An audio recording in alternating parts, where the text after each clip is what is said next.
Welcome to Chetu's kitchen. Weight લોસમાં ઉપયોગમાં લઈ શકાય તેવી ટેસ્ટી એવી જુવારની રોટલી બનાવશું. તો એના માટે આપણે 1 વાટકીનો માપ કરીને જુવારનો લોટ લઈ લીધો છે. એ આપણે ડીશમાં લઈ લેશું. એ જ વાટકીના માપથી આપણે પાણીનો માપ કરવાનો છે. એટલે આ જ વાટકી આપણે પાણી લેશું. ઘી જોશે અને મીઠું જોશે. તો અહીંયા આપણે ગેસ ચાલુ કરીને કઢાઈ રાખી દીધી છે અને એ જ વાટકીના માપથી આપણે પાણી લેવાનું છે. તો 1 વાટકી આપણે પાણી લઈ લીધું છે. એને ગરમ થવા દઈશું આપણે. અને સ્વાદ મુજબ આપણે એમાં મીઠું ઉમેરી દેવાનું છે. 1 ચમચી જેટલું આપણે ઘી ઉમેરશું. તમે આ જગ્યા ઉપર તેલ પણ ઉમેરી શકો છો. અહીંયા આપણે પાણીને ગરમ થવા રાખી દીધું છે અને પાણી એકદમ સરસ ઉકળી જાય ને ત્યાં સુધી આપણે આને ગરમ કરવાનું છે. પાણી આપણું સરસ ઉકળવા લાગ્યું છે. હજી એકદમ થોડું બધું એકદમ ઉકળવા લાગે ને ત્યાં સુધી એને આપણે ઉકળવા દેવાનું છે પાણીને. તો અહીંયા આપણું મસ્ત એવું પાણી ઉકળવા માંડ્યું છે. તો સરસ એકદમ ઉકળી ગયું છે પાણી. તો અહીંયા આપણે જે જુવારનો લોટ લીધેલો એ આપણે અહીંયા ઉમેરી દેવાનો છે અને ગેસને આપણે ધીમો કરી દઈશું.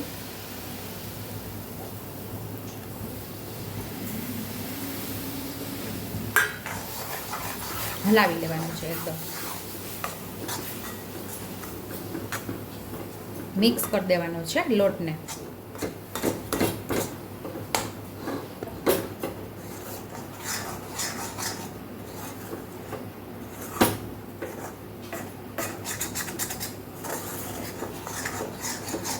હવે આપણે ગેસ બંધ કરી દઈશું.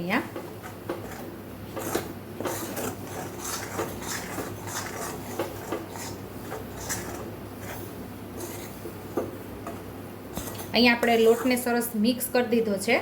ગેસ આપણો બંધ જ છે અને 2 મિનિટ ઢાંકીને આપણે એને થવા દઈશું. હવે કઢાઈને ગેસ ઉપરથી ઉતારી લઈશું. લોટને થોડો ઠંડો થવા દઈશું. પછી આપણે પૂણવાનો છે. થોડો આપણે ઠંડો થવા દઈશું. અહીંયા આપણો લોટ હજી થોડો ગરમ છે અને કાથરોટની અંદર લઈ લીધો છે. ચમચા વડે આપણે થોડું મિક્સ કરી લઈશું. પછી જ્યારે હાથ અડી શકે તો પછી બધો ભેગો કરી લઈશું આપણે. તમને એવું લાગે કે અહીંયા પાણીની જરૂર છે તો 1 ચમચી પાણી ઉમેરીને મિક્સ કરી શકો છો.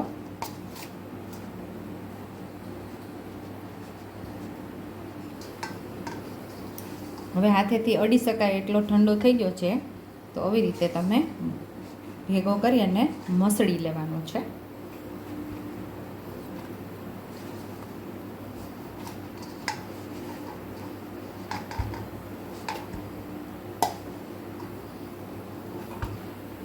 અહીંયા મને 1 ચમચીની પાણીની જરૂર લાગે છે. તો આપણે મિક્સ કરી લઈશું.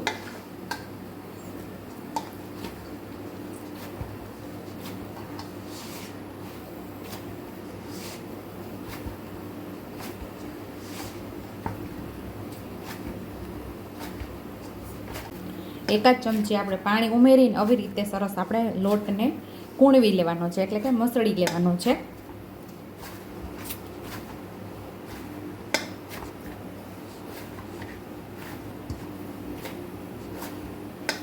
એકદમ સરસ સ્મૂથ કરી લેવાનું છે.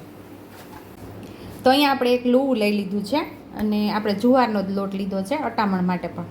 ને હવે સરસ આપણે રોટલીને વણી લેવાની છે.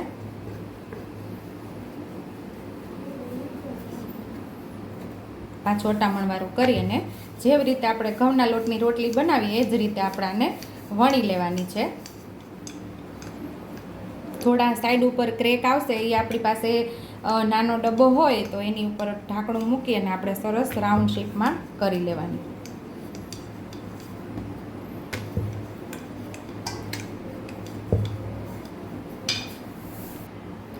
તો અહીંયા આપણી રોટલી વણાઈ ગઈ છે. તમારી પાસે જે સાઈઝનું ઢાંકણું હોય એની ઉપરથી આવી રીતે આપણે કટ કરી લેવાનું.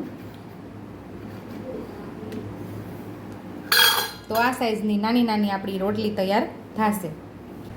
તો આપણે તવી પણ તપવા રાખી દીધી હતી અને હવે આપણે રોટલીને એમાં નાખી દઈશું ને પાછળથી આપણે થોડું પાણી લગાવી દઈશું.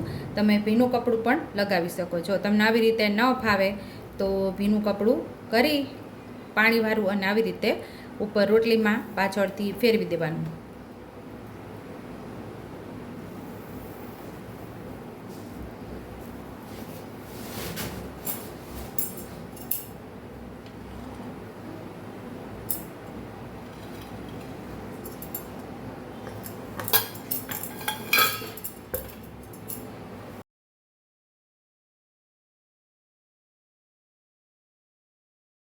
તો અહીંયા આપણી રોટલી વણાઈ ગઈ છે અને સાઈડમાં ક્રેક આવે છે, તો આપણે ક્રેકને દૂર કરવા માટે એક મોટો વાટકો અથવા તો તમારી પાસે કોઈ ડબ્બાનું ઢાંકણું હોય ધારદાર, આવી રીતે કટ કરી લેવાની. તો મસ્ત એવી રાઉન્ડ શેપમાં આપણી રોટલી તૈયાર થઈ જશે.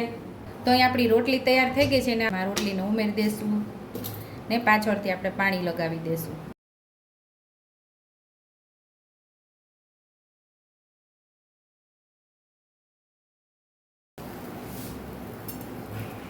થોડી ઓલી સાઈડથી પણ પાકી જાય એટલે બીજી સાઈડથી આપણે સરસ રોટલીને ફૂલાવી લેવાની છે.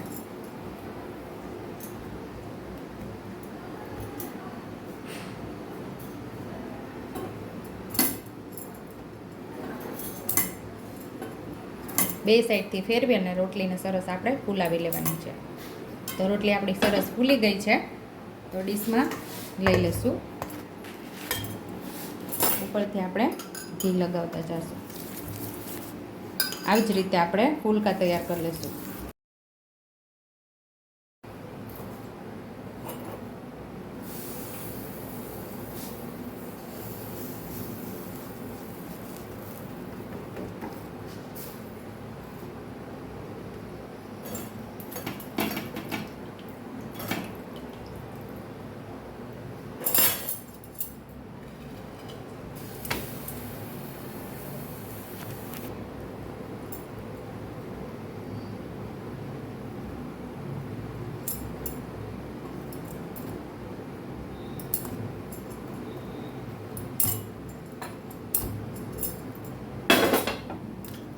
આવી જ રીતે આપણે બધી રોટલીને તૈયાર કરી લેવાની છે. તો અહીંયા આપણી ટેસ્ટી એવી ડાયટ સ્પેશિયલ જુવારની રોટલી તૈયાર છે. મસ્ત એવી રોટલી જેવી જ રોટલી, મસ્ત એવી કૂણી રોટલી થાય છે આપણી. તો અહીંયા આપણી રોટલી તૈયાર થઈ ગઈ છે.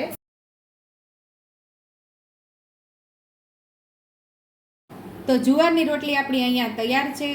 જો તમને મારી રેસીપી પસંદ આવી હોય તો મારી રેસીપીને લાઈક કરજો, શેર કરજો, સબસ્ક્રાઈબ કરજો, હાઈપ કરજો, બેલ આઇકોનને દબાવતા ભૂલતા નહીં અને કમેન્ટ બોક્સમાં કમેન્ટ કરજો કે મારી રેસીપી કેવી લાગી. તો આવજો.